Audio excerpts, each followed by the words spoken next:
Assalamualaikum warahmatullahi wabarakatuh. Perkenalkan, nama saya Rahmat. Saya dari kelas Muzero dan pada hari ini saya akan memaparkan materi saya untuk ujian praktikum Data Science, yaitu tentang perbandingan klasifikasi IPM atau Indeks Pembangunan Manusia menggunakan metode Random Forest dan SVC. Untuk latar belakang masalahnya, itu adalah Indeks Pembangunan Manusia atau disingkat IPM digunakan untuk mengukur tingkat kesejahteraan suatu negara.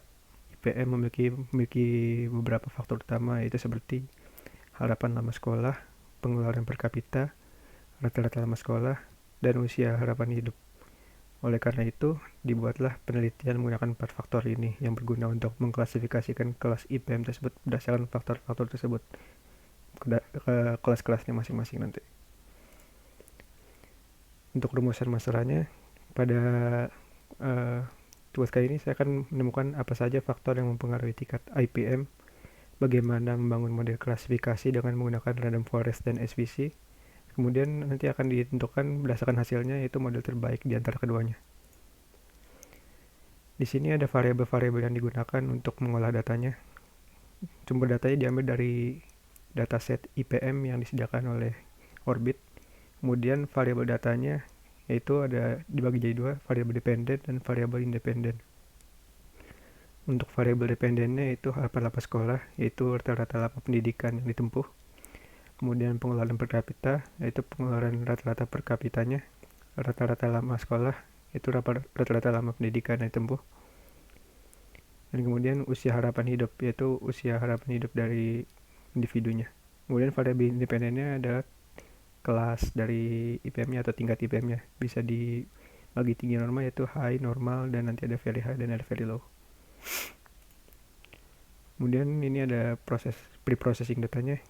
Pre-processing data yang dilakukan pada code-nya adalah memastikan data bersih dari missing value dan duplikasi, kemudian di scaling. Kenapa di scaling? Karena data ini setelah dicek itu banyak outliernya, jadi butuh di scaling agar outliernya tidak terlalu mengefek pada analisis.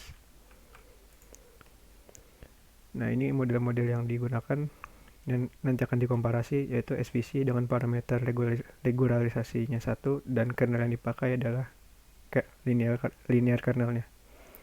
Kemudian random forest menggunakan parameter criterion entropy dan banyak tree-nya yang disimpan pada variabel n estimator sebanyak 100. Ya, kemudian di sini ada code demonstration-nya. Ini untuk slide bagian ukuran yang ini untuk ukuran kebaikan model dan nanti kesimpulannya kita gabungkan jadi satu slide. Ya, ini adalah code notebooknya. Pertama kita akan mengimpor library yang diperlukan, kemudian kita membacanya menggunakan read Excel karena saat saya download itu menggunakan format Excel. Jadi ini datanya ada harapan lama sekolah, pengeluaran per kapita, rata sekolahnya, usia harapan hidup, dan ini adalah kelas-kelas IPM yang telah dikelaskan berdasarkan nilai-nilainya. Kemudian ada informasi datanya, ini semuanya non-null dapat lihat, dan ada 3 darinya, float, kemudian integer, dan IPM sebagai objek. Kemudian ini kita cek dulu apakah ada nilai yang kosong dari ini, ternyata tidak ada ya, 0 semua. Kemudian ketika dicek apakah ada nilai yang duplikat, ternyata tidak. Kemudian ini untuk describe, lihat banyak datanya, rata-ratanya, standar deviasinya, dan lain-lain. Ini untuk mengecek berapa banyak nilai uniknya. Kemudian dapat kita lihat ini korelasi heatmap dari 4 variabelnya. Dapat lihat bahwa dari variabel ini yang paling tinggi adalah rata sekolah dengan harapan lama sekolah, yaitu dengan nilai 70%, yang diikuti kemudian dengan pengeluaran per kapita dan usia harapan hidup. Kemudian ini ada scatter plot atau gabungan dari scatter plot dan ininya dari pair plot. Ini dapat lihat bahwa yang rata-rata yang low ini ada di bagian kiri bawah dan yang tinggi itu very high itu ada di kanan atas, jadi berurutan. Kemudian dapat lihat dari jumlah-jumlahnya ini juga very high dan low ini memiliki jumlah yang sedikit, kemudian normal dan very high ini memiliki jumlah yang jauh lebih banyak dibanding dua-duanya. Kemudian kita kami akan menganalisis menggunakan IDE untuk melihat komposisi dari data-datanya per kolom. Dari halaman lama sekolah kita dapat lihat outlier-nya banyak dan distribusinya tidak normal. Dan dapat dilihat bahwa dari probability plotnya ini, dia bagian awal-awalnya ini dia tidak mengikuti tren, jadi dia agak mencong sedikit. Kemudian ini juga, jadi dapat lihat ini dari semua kolomnya ini banyak outliernya ya. Ini outlier, ini outlier, ini outlier. Jadi dapat simpulkan bahwa outliernya itu banyak, dan untuk variabel seperti ini, seperti rata lama sekolah dan harapan lama sekolah, memiliki beberapa data yang outliernya ini yang tidak mengikuti trennya.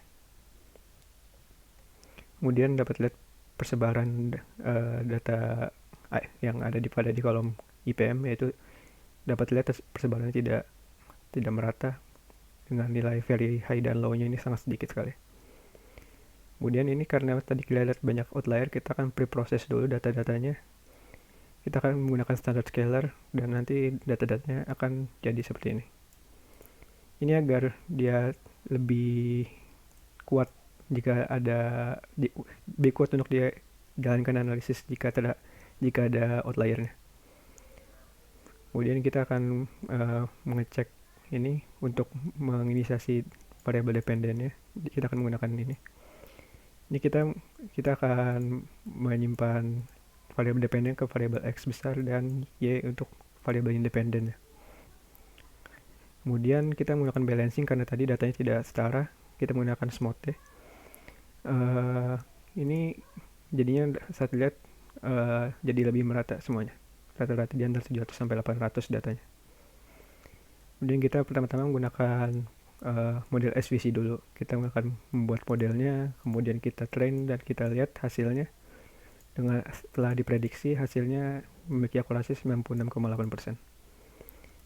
Kemudian setelah kita lihat confusion matrixnya, dapat lihat bahwa yang kurang bagus itu di bagian ini dong, ada 4 dan ada 11. Yang lain sisanya lumayan bagus. Ini 0, 0, 0. Cuma 4, 11 dan 4 ini nih yang terlihat jelek karena salah memprediknya. Ketika kita lihat classification reportnya juga dapat lihat akurasinya tinggi dengan akurasi total 97%. Namun dapat lihat ini untuk variabel very high precision ini lumayan rendah dibanding semuanya, yaitu 79%. Kemudian untuk random forest kita dapat melihat ini untuk membuat modelnya untuk mempredik dan melihat akurasinya 96,3, tidak berbeda jauh dibanding SVC. Dan setelah lihat random forestnya ini jadi kolomnya ini jadi lebih banyak ya yang salah. Ini 1, ini 9 dan 11. Jadinya ya berbeda seperti yang SVC tadi. Setelah dilihat juga classification reportnya, dapat dilihat bahwa rata-rata akurasi semuanya bagus dibanding SVC tadi. Ini tidak ada yang di bawah 96%. Tidak ada yang di bawah 95%.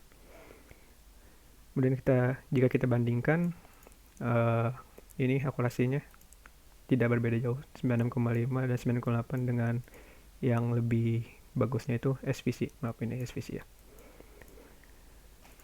Ya, sekarang ke bagian slide selanjutnya. Untuk komparasi model dan kesimpulan yang saya dapat adalah data memiliki outlier yang banyak. Kemudian akurasi antara random forest dengan SVC tidak berbeda jauh. Dengan SVC nilainya itu 0,5% lebih tinggi.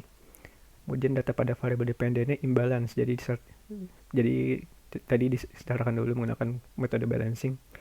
Kemudian model random forest dan SVC mendapatkan akurasi precision dan recall F1 score yang tinggi. Kemudian metode random forest mendapatkan akurasi yang lebih tinggi pada kelas very high. Ini perbedaan antara random forest ini memiliki akurasi yang lebih tinggi pada kelas very high, sedangkan SVC akurasinya lebih tinggi pada kelas low dan high. Ini dapat dilihat komparasinya yang tadi sudah saya jelaskan. Ya, Sekian dari saya, kurang lebihnya mohon maaf. Assalamualaikum warahmatullahi wabarakatuh.